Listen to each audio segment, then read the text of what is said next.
Agora nós vamos estar nesse segundo momento, vendo o que é ser igreja, de acordo com o trabalho da igreja multiplicadora e de acordo também com a nossa convenção, a declaração doutrinária da Convenção Batista Brasileira. Assim cremos. O que nós cremos? Que igreja é uma congregação local de pessoas regeneradas e batizadas após profissão de fé. E nesse sentido que a palavra igreja é empregada no maior número de vezes no livro do Novo Testamento. Tais congregações são constituídas por livre vontade dessas pessoas, com a finalidade de prestarem culto a Deus, observar as ordenanças de Jesus e meditar nos ensinamentos da Bíblia para a edificação mútua e para a propagação do Evangelho. Cada igreja é um templo do Espírito Santo. A Convenção Batista Brasileira traz isso na declaração doutrinária. A igreja ela é muito mais do que uma instituição formal ou religiosa. Nós, às vezes, olhamos a igreja, em certo momento, apenas como uma instituição formal. Mas ela é muito mais do que isso. Porque a igreja, ela é gente. Não é o lugar, mas é gente. Tá? A igreja é gente. Não é o lugar. Não é somente aquele local lá que nós vamos tratar como igreja. Mas as pessoas, elas já são a igreja de Cristo Jesus. Porque Romanos 12, 4 e 5 diz o seguinte: pois assim como em um corpo temos muitos membros, e todos os membros não têm a mesma função, assim também nós, embora muitos, somos um só corpo em Cristo, e individualmente membros uns dos outros. Então por isso igreja é gente. Tá bom? Efésios 2, 19 a 22. Assim não sois mais estrangeiros, nem imigrantes. Pelo contrário, sois concidadãos dos santos e membros da família de Deus, edificados sobre o fundamento dos apóstolos e dos profetas, sendo o próprio Cristo Jesus a principal pedra de esquina. Nele, o edifício inteiro, bem ajustado, cresce para ser templo santo no Senhor, no qual também vós juntos sois edificados para a morada de Deus no Espírito. Então, por isso que igreja é gente, junto vai estar formando a igreja de Cristo Jesus. E agora nós vamos desenvolver agora com vocês a ideia da igreja voltar ao passado, voltar lá no princípio bíblico, onde essa setinha ela está nos mostrando que nós temos que fazer um retorno aos princípios bíblicos. E Yarley E. Carnes, ele vai dizer para nós o seguinte: a igreja no Novo Testamento está ligada a um grupo de pessoas que acreditavam em Cristo. E eles geralmente se reuniam numa casa. Aí nós vamos observar vários textos que vai provar a essa igreja reunindo em casas. E não se considerava uma organização ou denominação. Era um grupo de pessoas se reunindo e ali estava a igreja de Cristo Jesus. É claro que depois veio já o desenvolvimento das denominações, mas nós temos que entender que essa volta ao princípio, nós vamos ver um grupo de pessoas se reunindo como igreja de Cristo Jesus. Em Atos 1,8 diz: mas recebereis o poder que há de vir sobre vós, e sereis minhas testemunhas, tanto em Jerusalém como em toda a Judéia e até os confins da terra. É essa igreja que recebe o poder do Espírito para atuar e fazer o trabalho de Cristo aqui na terra. Em Atos 2, 42 a 47, nós vamos estar agora vendo esse retorno ao princípio, onde eles perseveravam no ensino dos apóstolos e na comunhão, no partir do pão e nas orações. Em cada um havia temor, e muitos sinais e feitos extraordinários eram realizados pelos apóstolos. Todos que criam estavam unidos e tinham tudo em comum. Vendiam suas propriedades e bens, e os perseverando de comum acordo todos os dias no templo. E partindo o pão em casa, comiam com alegria e simplicidade de coração, louvando a Deus e contando o favor de todo o povo. E o Senhor lhes acrescentava cada dia os que iam sendo salvos. Observe que essa igreja, ao nós retornarmos aos princípios, nós vamos ver uma igreja apostólica, uma igreja vivendo a comunhão, uma igreja partindo pão, vivendo as orações e não tendo necessidades. Por isso que é importante nós vivemos o princípio da igreja primitiva, no sentido de desenvolver essas coisas no nosso dia a dia, agora na atualidade. Porque essas pessoas começavam a louvar a Deus e contando com o favor de todo o povo. E o Senhor acrescentava os que iam sendo salvos. Quando nós desenvolvemos um retorno aos princípios bíblicos, nós vamos ver uma identificação de uma igreja de Cristo, cheia do Espírito Santo de Deus, desenvolvendo o viver discipular. Observe também Atos 2, 42. Olha só que interessante. E eles perseveravam no ensino dos apóstolos e na comunhão do pão. Então já existia todo esse processo dessa igreja desenvolvendo, perseverando no ensino dos apóstolos, a comunhão e no partir do pão e nas orações. Essa é a igreja que nós estamos aqui desenvolvendo para que nós possamos fazer esse retorno, esse princípio onde eles tinham essa perseverança, os ensinos dos apóstolos, a comunhão, o partir do pão e as orações. Atos 2, 43, e cada um havia temor, e muitos sinais e feitos extraordinários eram realizados pelos apóstolos. Atos 2, 44, todos os que criam estavam unidos e tinham tudo em comum. Observe muito bem, as palavras tinham tudo em comum. Isso porque eles estavam todos unidos num só propósito.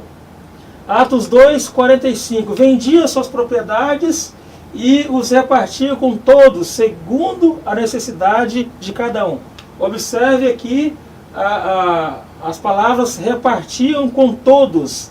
Então, se eles repartiam com todos, a necessidade não existia ali naquele local. Atos 2, 46. E perseverando de comum acordo todos os dias no templo e partindo o pão, em casa comiam com alegria e simplicidade de coração. E aí você observa sempre nesse slide essas palavras grifadas. Ó, no templo e partindo o pão, em casa comiam com alegria e simplicidade de coração. Atos 2, 47, louvando a Deus e contando com o favor de todo o povo, e o Senhor lhes acrescentava a cada dia os que iam sendo salvos. Uma igreja que desenvolvia a ausência de necessidades, um com o outro, desenvolvia a oração, desenvolvia a comunhão, desenvolvia ali o partir do pão, e aí o Senhor os abençoava, acrescentando o que iam sendo salvos. Não era uma igreja que estava fazendo por fazer, não, ela fazia e Deus acrescentava. Entendeu, Romar? Ó. Atos 5, 42. E todos os dias no templo e de casa em casa não cessava de ensinar e de anunciar Jesus, o Cristo. Aqui nós podemos observar que era uma igreja que eles estavam vivendo em equilíbrio. Casa, templo, templo, casa. A ideia da igreja multiplicadora é desenvolver um hábito agora onde nós vamos estar trabalhando com os princípios, tanto no templo quanto na casa e com todo o nosso viver diário. A linha do tempo, igreja primitiva, até o ano 300 depois de Cristo, a igreja ela vivia toda essa dinâmica, uma igreja orgânica, uma igreja que trabalhava, todo mundo fazia as coisas e Deus ia ali acrescentando os que iam sendo salvos. Chegando no ano 300, nós podemos observar a figura agora de Constantino. Constantino agora ele quis desenvolver uma união com a igreja. A igreja foi agora saindo daquele momento orgânico, daquele povo que se reunia e tinha toda aquela alegria. Agora Constantino traz para dentro da igreja, dentro desse grupo, as questões de instituições, porque agora ligou igreja e Estado. E Constantino, como um líder da época, ele gostou muito disso e a igreja também se envolveu juntamente com ele. Olha só, o ano 300 depois de Cristo, o que começou a acontecer. O cristianismo cada vez mais alinhado com o sistema político.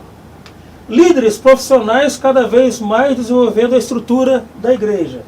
A liderança servidora cada vez dando lugar ao autoritarismo. A igreja começou a se moldar ao mundo.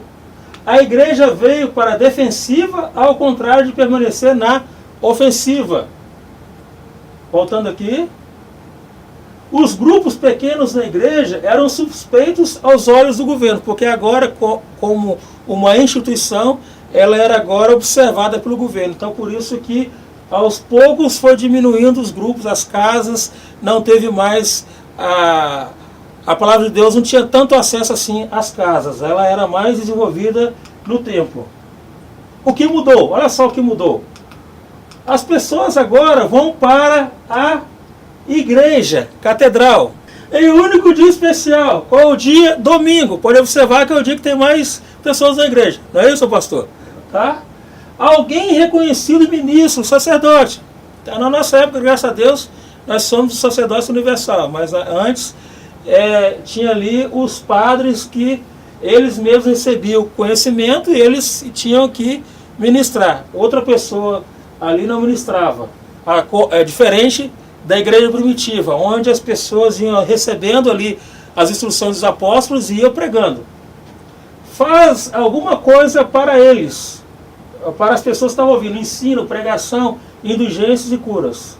Ou por elas, um ritual. Então, se você quiser saber a respeito de ritual, veja depois o meu querido pastor e professor Valmar, que ele vai te explicar muito bem o que é isso. Não é isso, Valmar? Ritual, rito e... Ritual, rito? E cultos. Hã? Culto, rito, ritual. Culto, rito e ritual. Você vai encontrar nessa mesma... nesse contexto de escola aqui, que eu vou te explicar melhor. Tá? Por um preço que era a oferta. O que mudou então? Olha só que interessante. O organismo vivo, tá? Agora está desenvolvendo, começou a desenvolver a organização religiosa. O povo que saía todo cheio do Espírito para fazer a obra, agora eles estão travados numa organização religiosa. Observe que agora nós vamos ter estruturas e programas, onde nessas estruturas e programas vamos ter 20% da quantidade de pessoas que estão ali. Isso aí já é uma estatística dada por várias pessoas que desenvolvem a temática de conhecimento das igrejas, no sentido de fazer pesquisa. As pesquisas elas trazem para nós aí a respeito disso, que num grupo ali, num grupo eclesiástico, numa igreja, numa estrutura de uma igreja, nós vamos ver 20 pessoas produzindo e 80 pessoas consumindo. É como se 80 tivessem sentado e 20 trabalhando. Ao longo da semana a mesma coisa, acontece isso. Tá? Pode ter certeza. E em muitas igrejas que a gente vê isso. Então agora vamos ver a questão das estruturas e programas. Estruturas e programas. O que é uma igreja baseada unicamente em estruturas e programas? Ela é uma organização reunida em um prédio que abriga um conjunto de programas que ocupam um número pequeno de membros, enquanto a maior parte da igreja se torna consumidora em assistir e avaliar esses programas. O programa tem que ser bom. Quem senta tem que ouvir um programa bom, senão ele vai para outro lugar. Tá? Então tem que ser analisada a questão das estruturas e programas. Estrutura e programa. A cada apresentação, o público deseja algo novo com mais qualidade. Tá? Se não tiver assim, eles vão te dar um dislike, né? Não like, dislike. Tá? Então vamos lá, estruturas e programas. Estrutura e programas. Característica, centralizada. Centralizada na vida da igreja, no templo e no domingo. Produção de programas como principal tarefa da liderança. Membros com pouco envolvimento. Exercício dos dons é exclusivo para quem ocupa cargos. Centralidade na liderança. Evangelização é uma ação de convidar pessoas ao culto e não desenvolve aquela ideia do 1 a 1, o PGM, o pequeno grupo e a congregação. a valorização maior do ter do que o ser, tá? Onde o que eu tenho é maior do que eu sou. E o discipulado com literatura para novos convertidos. Pode observar que quando alguém entra em uma igreja que ela não tem uma visão de discipular do 1 a 1, uma das coisas que eles vão mais precisar é de literatura ali no seu dia a dia. Vamos lá, estruturas e programas. A liderança acha que quanto mais uma pessoa participar dos programas e atividades da igreja, mais ela vai amar a Deus e ao próximo. É mais ou menos assim. Você faz um sábado jovem, lota de gente, tá? Aí as pessoas estão ali desenvolvendo aquele programa. Aí domingo de manhã você tem uma escola bíblica. Aí na escola bíblica não vai ninguém. Por quê? O programa do sábado jovem foi bem mais atrativo do que a escola bíblica, que é o ensino para a pessoa crescer ainda mais. Não que o sábado jovem é ruim, mas os dois têm que estar desenvolvendo ali as pessoas. Mas também observe que nós não podemos achar que a pessoa ela é uma discípula de Cristo pela quantidade de vezes que ela vai na igreja, ou que ela participa dos programas. Tá? Nem sempre isso acontece. A pessoa que participa de muitos programas, nem sempre ela é uma pessoa que trabalha com a visão de discipular. Os membros da igreja acham que o crescimento espiritual está focado nas atividades e não nos princípios bíblicos. As atividades da igreja sempre vai ser, quem trabalha com a estrutura e programas, sempre vai ser bem mais importante do que os princípios bíblicos. Tá? Quanto mais atividade, melhor. E aí as pessoas falam que a igreja está bombando e desenvolvendo no dia a dia, e os princípios bíblicos eles não são tão assim explorados. Estrutura e programas. O aumento da frequência a programas ministeriais equivale automaticamente ao crescimento espiritual da igreja? Nem sempre. Eu falei que às vezes você faz um sábado jovem com um monte de gente, mas no domingo de manhã você não vai ter ninguém. Então nem sempre as frequências dominicais na igreja, tá? O aumento de pessoas no domingo nem sempre vai dizer que essa igreja está tendo um crescimento espiritual. O bom crente, olha só que interessante, o bom crente, isso é legal, o bom crente ele é um aluno da IBD, tá? Igual o Romato está ali. O bom crente, ele frequenta todos os cultos, frequenta nos cultos, é frequente nos cultos. O bom crente, ele é fiel à doutrina, tá? Tá bom? O bom crente, ele é dizimista, graças a Deus, entrega o dízimo lá, esse é o bom crente. O bom crente não dá trabalho nenhum, tá? E o bom crente não dá trabalho nenhum. Não falta algo? O que está faltando? Ele é aluno da IBD, é frequente nos cultos, fiel na doutrina, dizimista, não dá trabalho. Não falta algo? O que então está faltando? O bom crente? Ao bom crente ele ser discípulo de Cristo Jesus.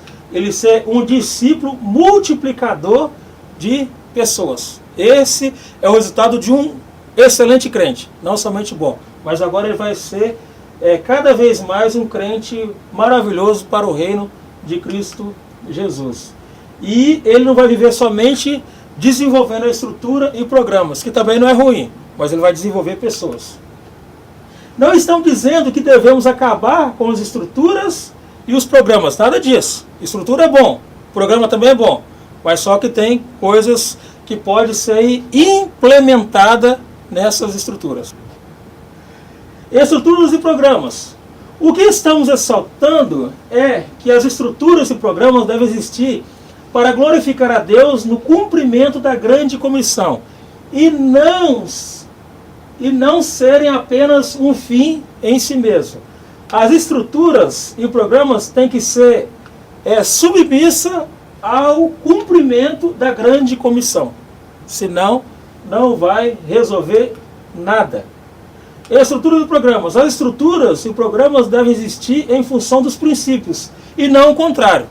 Se eu faço um programa, se eu tenho uma estrutura e faço um programa, ela vai agora existir em função dos princípios que nós já vimos nos slides anteriores. O verdadeiro discipulado. Agora você vai ver um videozinho sobre o verdadeiro discipulado. O que é a igreja? É um prédio? A sua liturgia? Os seus ministérios? Tudo isso é importante, mas sem eles ainda é possível ser igreja. porque você e eu ainda estaremos aqui. E a igreja somos nós, quando nos juntamos no mesmo propósito de glorificarmos a Deus. Ser igreja é orar, é praticar a oração de forma mais intensa em nossas vidas, com nossas famílias e em nossa comunidade.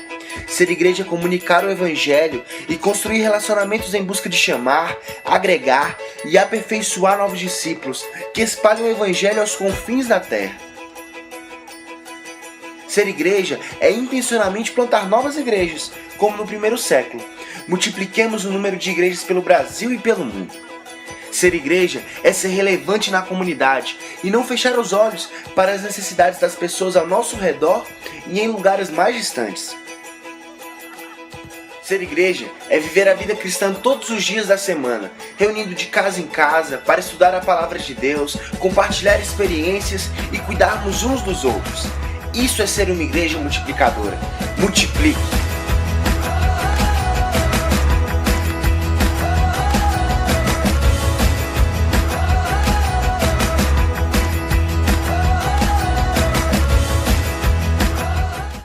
Agora você já viu o vídeo verdadeiro discipulado, agora vamos ver o princípio, uma igreja de princípios. O que é uma igreja baseada em princípios? É uma comunidade local em que todos os membros, vivenciando os princípios apresentados na palavra de Deus, têm por objetivo glorificar a Deus e cumprir a grande comissão. As características desse viver esses princípios. Olha só, o pastor é um homem de oração, servo e treinador. O pastor é um homem de oração, servo e treinador. O envolvimento nessa igreja de princípios é de todos, que é o sacerdócio universal do crente, onde o crente tem todo o acesso a Deus. Entre o homem e Deus, só há Cristo Jesus. Ele pode desenvolver agora os dons dele. O discipulado é transmissão de verdade e vida. Não simplesmente uma literatura, mas agora um vai transmitindo para o outro verdade e vida nas suas ações e no seu desenvolver diário. O ser, que é o servo, discípulo, é mais importante do que o ter. Na visão dos princípios, nós vamos agora desenvolver um homem por completo no sentido da servidão. Então, ele ser servo é bem mais importante do que ele ter alguma característica de liderança, ou ele ter uma liderança vinda de outros meios para cá. Para ele ser líder, para ele trabalhar na igreja de princípio, ele tem que ser servo de Cristo Jesus. O foco de ação agora são as pessoas. No novo templo, no templo e de casa em casa. Então, o foco de ação é nas pessoas. Não simplesmente agora no programa e estrutura. Tá? Então, agora o foco de ação são as pessoas no templo e de casa em casa. Princípios. A igreja que desenvolve os princípios bíblicos, a igreja entende que quanto mais uma pessoa vive os princípios bíblicos, mais ela cresce em comunhão com o Senhor.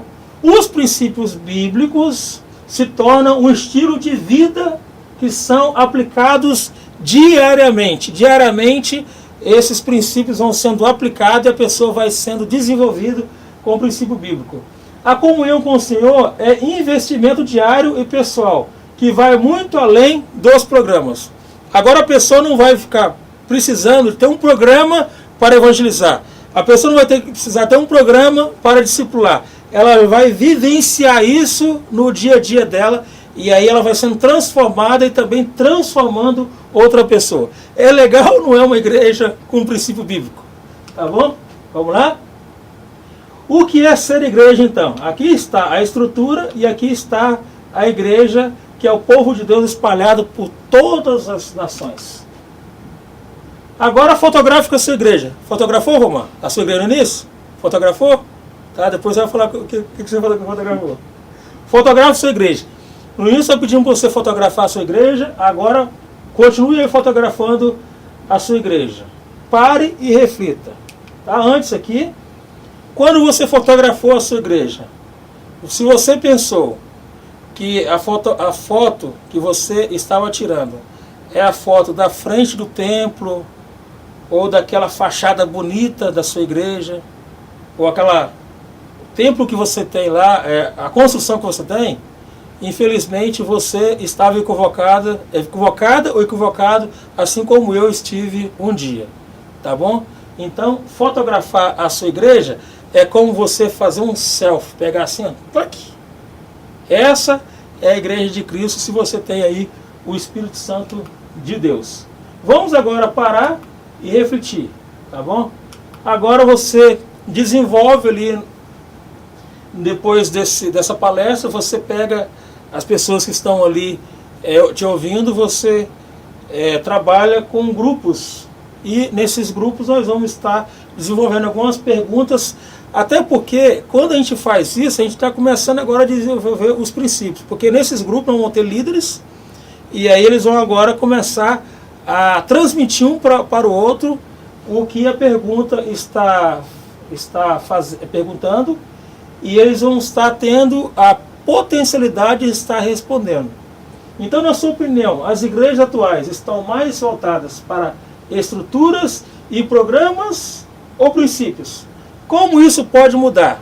Na formatação desse grupo, cada um dos componentes vai estar agora dando essa resposta. A segunda pergunta: quais as diferenças entre o conceito moderno de ser um bom crente e a ideia de Jesus sobre o que é ser um discípulo verdadeiro? E, mesma coisa lá, o aumento da frequência a programas ministeriais equivale automaticamente ao crescimento espiritual? Explique. Então você vai estar desenvolvendo essa galera aí. Beleza?